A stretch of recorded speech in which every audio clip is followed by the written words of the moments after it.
সারা জীবন দুঃখ চাইছে, এইরকম কে আছে? দুঃখ চাওয়ার লোকও আছে পৃথিবীতে। আপনারা এই ছবিটা দেখতেছেন না? কম বেশি সবাই বোঝেন, লেখাপড়া জানলেও বোঝেন, না জানলেও বোঝেন। এইখানে বসা আছে অর্জুন, আর এখানে বসা আছে কৃষ্ণ। এই কুরুক্ষেত্রের যুদ্ধের ছবি সবাই জানেন। যুদ্ধ যখন শেষ হয়ে গেছে তখন পাণ্ডবরা রাজ্য ফিরে পেয়েছে, এটা কৃষ্ণের জন্যই পেয়েছে। দুঃখ দৈন্যতা ছিল ভরা।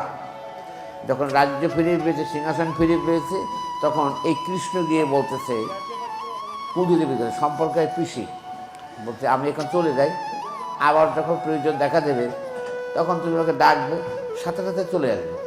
কুঁদিল বলছে কথাটা বুঝি নাই বাবা, বুঝিয়ে বলো আমাকে। বলছে এখন তো তোমার দুঃখের দিন নেই, তোমার ছেলে এদেরকে মারার জন্য অনেক চেষ্টা করছে দুর্যোধন দুঃশাসন, সেখান থেকে বাঁচিয়ে নিয়ে আসছি, সিংহাসনে বসিয়ে দিয়েছি, আমি এখন চলে যাচ্ছি, আবার যখন প্রয়োজন দেখা দেবে তুমি ডাকবে, সাথে সাথে আমি চলে আসবে। বলছে না, এ কথাটি ঠিক না।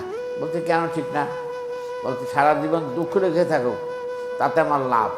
দুঃখ যদি থাকে তো তুমি আমার কাছে থাকবে, যদি সুখ দাও তাহলে আমি আর তোমার প্রয়োজন মনে করবো না। এটি মানুষের স্বভাব। শুধু আপনার আমার একার না, সব মানুষেরই এই অবস্থা।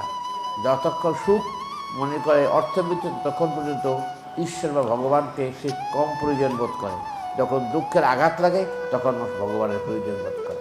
এই যে সারা জীবন দুঃখ লেগে থাকুক আমার জীবনে, নাল্পে সুখমস্তি ভূমৈব সুখম।